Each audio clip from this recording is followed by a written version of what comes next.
السلام عليكم ورحمة الله. مرحبا بكم معايا من جديد وفيديو جديد واقتراح جديد على القناة. اليوم ان شاء الله غنشارك معكم الكيك اللي ما عمرو حشمني مع الضياف ديالي ولا في الاعياد او في المناسبات. كيك اللي كيجي رائع جدا هماوي، ديال النخوة ديال النهار الكبير وجد اقتصادي.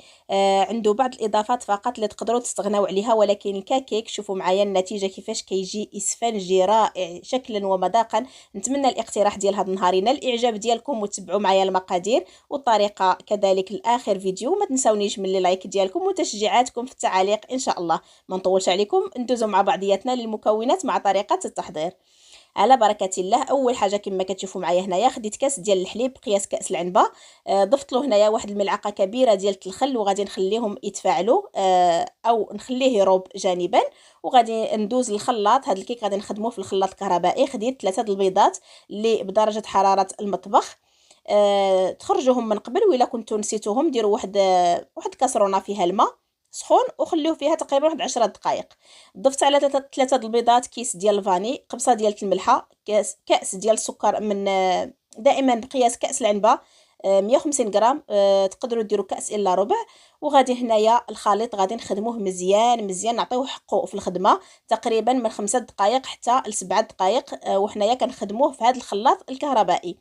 هاد الكيكه البنات راه كيجي رائع رائع جدا على ضمانتي، غير جربوه وغادي تشوفوا النتيجه وغادي ترحموا ليا الوالدين. هنايا شوفوا معايا الحليب يعني راب بهذاك الخل اللي ضفنا له. هنايا غادي نضيفه بالتدريج على الخليط ديالي في نفس الوقت الخليط كيتخدم. وحنايا كنضيفو في هذاك الكأس ديال الحليب اللي راه راب كما شفتوا معايا، يعني واضح معكم في لا فيديو. وكذلك غادي نضيف كأس ديال الزيت دائما بقياس كأس العنبة. هذاك الحليب راه شفتوه في الاول عبرناه بكأس العنبة وغير درتو في هذاك الكأس اللي شويه واسع باش ضفت عليه الخل عندنا ملعقه كبيره بطبيعه الحال. هنايا الزيت غادي نضيفوه بالتدريج كما كتشوفوا معايا، بحال فاش كنكونوا نطلعوا لا مايونيز بحال هاد الطريقه غادي نضيفوه سنينه بسنينه. وحنايا كنطربوه في الخليط، يعني الخلاط الكهربائي ما وقفناش نهائيا. كما كتشوفوا معايا غادي نخليهم يتخدموا مازال واحد 2 دقائق. وغادي ندوز باش نزولو من الخلاط او من الكأس ديال الخلاط ونخويه في هذا الاناء اللي غادي نكمل فيه الخدمه. شوفوا معايا القوام ديال الخليط كيفاش كيكون مكشكش، زعما مخدوم مزيان مزيان. يعني ساهل ساهل بزاف في الخدمه وبلا ما نتعذبوا معاه، وغادي نحصلوا على واحد النتيجه اللي رائعه، يعني كيك خرافي. هنايا زدت قطرات من الروح ديال عفوا الروح ديال الكراميل. الا كان عندكم الفاني، انا كان عندي غير كيس واحد، هذاك الشيء علاش درت غير كيس واحد. نتوما الا كان عندكم ديروا 2 اكياس وما غادي تضيفوا حتى شي حاجه. انا بالنسبه لي كان عندي داك الروح ديال الكراميل، ضفت منه قطرات. كاضافه كذلك ضفت عليه واحد 2 ملاعق كبيره ديال جوز الهند او الكوك. وهنايا غربلت 2 كؤوس ديال الدقيق او الفورس، النوعيه العاديه البنات، يعني الناس اللي كيسولوا اش من نوعيه كنستعمل. انا بالنسبه ليا كنستعمل غير النوعيه العاديه ديال العبار، كناخذ ديال كيلو من الحانوت، هو اللي كنستعملوه في جميع الوصفات اللي كنشارك معكم. صافي هذا الكأس الثالث. بالنسبه للكأس الثالث انايا غادي ناخذ منه غير النصف فقط، يعني المجموع عندي 250 غرام ديال الدقيق ما يعادل 2 ديال الكؤوس ونصف. خلطت هذوك 2 كؤوس دخلتهم، وهنايا ضفت النصف المتبقي. يعني كما قلت لكم الخليط خدا معايا 250 غرام ما يعادل 2 كؤوس ونصف. غادي ندخل هذاك الدقيق مزيان مزيان. وهنايا غادي نضيف 3 الاكياس ديال خميره الحلويات، كل كيس كيوزن 8 غرام. هنايا بالنسبه للخميره كنمشيو على حسب البيض، كل بيضه كنديروا معاها خميره ديال الحلويات. وكذلك عندي القالب كبير كما شفتوا معايا في الاول، القالب اللي عندي كبير. غادي نخلي لكم الا ما نسيتش غنخلي لكم القطر ديالو في صندوق الوصف ان شاء الله. هنايا وريتكم النصف المتبقي ديال الدقيق، يعني استعملت غير 2 كؤوس ونصف. صافي هنايا غادي نخلطوا الخليط ديالنا مزيان. شوفوا معايا القوام كيفاش، يعني مخدوم داك الشيء الرفيع، رائع رائع جدا وما تعذبناش معاه نهائيا.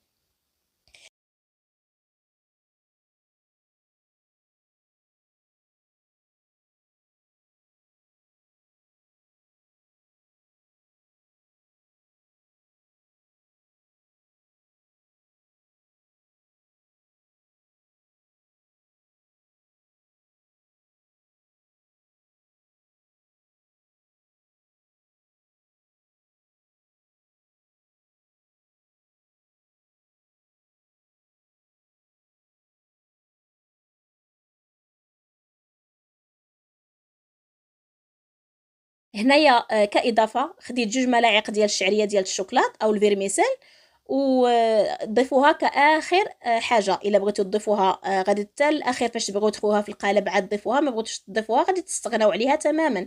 صافي خويتها في القالب ديالي. غادي نبقاو نطربو هكا مع سطح العمل باش يخرجوا دوك الفقاعات اللي في الخليط، وغادي ناخذ واحد السكين ونبقاو نديرو هاد الخطوط هكا بهاد الطريقه هذه. صافي دخلتها الفران اللي كان سخون من قبل، نقصت عليه ودرت خليته يطيب على درجه حراره 165. درته في وسط الفرن وخليته شاعل فقط من الاسفل. من بعد ما كان سخون بطبيعه الحال شعلت عليه من الاعلى ومن الاسفل حتى سخون مزيان. وفاش ندخلو الكيك نقصت عليه خليته على 165 درجه شاعل فقط من الاسفل. هنايا فاش قرب الكيك يطيب دزت باش نوجد هذيك الخلطه اللي درتها على الكيك ديالي. خديت نصف كاس ديال السكر، خليته يذوب هكا على نار اللي هي مهيله. ضفت عليه واحد الملعقه كبيره ديال العسل، انا كان عندي عسل طبيعي، ضفت ملعقه كبيره. ذوبته مزيان حتى رجع ليا شكلها هكا يعني كراميل.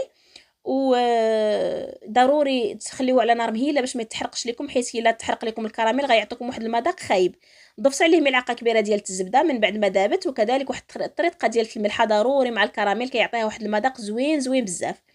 هنايا درت كاس ديال اللوز ايفيلي، انا بالنسبه ليا خديت 10 دراهم هي اللي كفاتني. كاس ديال اللوز ايفيلي. صافي غير نخلطوه في داك الكراميل، غير يتلبس بداك الكراميل غادي نزولوه من على العافيه. شوفوا معايا هنا الكيك من بعد ما خرجته باقي سخون والفران باقي شاعل. درت عليه هذاك اللوز مع الكراميل، غادي نوزعو بهذه الطريقه هذه. حاولوا تعطيوه واحد الشكل اللي كيكون مقبب هكا على الكيك باش يعطيكم الشكل اللي هو زوين. دخلته الفران اللي كان شاعل فقط من الاعلى طافي من الاسفل. ردوا معاه البال حيل دغيا دغيا غادي يتكرمل لكم هذاك اللوز باش ما يتحرقش لكم. غير تقريبا من 3 دقائق 4 دقائق، النار اللي هي مهيله من الاعلى. صافي هنايا من بعد ما خرجته هذا هو اللون ديالو. شوفوا معايا كيفاش كيجي الكيك هماوي ديال النهار الكبير، كيجي رائع رائع جدا. اما المذاق ديالو راه ما يحتاجش نقول لكم، المذاق ديال المخابز الكبرى الصراحه شي حاجه اللي طوب. صافي خليته حتى برد شي شويه، زولت ليه الكاغيط وهنايا قدمته. بالنسبه للتقديم رشيته بالقليل من السكر الثقيل، ولا تقدروا تحتفظوا به غير هكاك. بالنسبه للوز ايفيلي تقدروا تعوضوه بالكاوكاو ايفيلي ولا القرقاع، ولا عندكم حريه الاختيار اي مكسرات كانوا متواجدين عندكم تقدروا ديروه بنفس الطريقه. شوفوا معايا السمك ديال الكيك كيفاش كيجي عالي، ومن غير من البعد كيبان لكم انه مخدوم مزيان مفشفش. الكيك ديالو جاب داير بحال شي جينواز. انا هنا قطعته معكم هو سخون، راه مازال فاش كيبات كيجي واحد المذاق وواحد الطراوه في الكيك، راه رائعه رائعه جدا. كما كتشوفوا معايا انا قطعتها معكم وهي باقا سخونه، ولكن راه فاش كتبرد راه كتجي يا سلام. شوفوا معايا الكيك كيفاش كيجي اسفنجي، راه بحال شي جينوازه، غزال غزال بزاف. اما المذاق ديالو كما ذكرت لكم يستحق انكم تجربوه في الاعياد والمناسبات ديالكم والضيوف ديالكم كذلك، وحتى لوليداتكم بطبيعه الحال. انا بالنسبه لي راه قدمته غير لوليداتي. هذا هو السمك اللي تحصلت عليه، او هذا هو الشكل النهائي ديال الكيك ديال هذا النهار اللي شاركته معكم. نتمنى يرقكم وينال الاعجاب ديالكم. ما تبخلوش عليا بلي لايك ديالكم وتشجيعاتكم المحفزه اللي كتحفزني وكتفرحني باش نشارك معكم المزيد من الوصفات السهله والسريعه والاقتصاديه والهمويه في نفس الوقت. حتى لهنا كنضرب لكم موعد جديد مع اقتراح جديد، والسلام عليكم ورحمه الله تعالى وبركاته. السلام عليكم.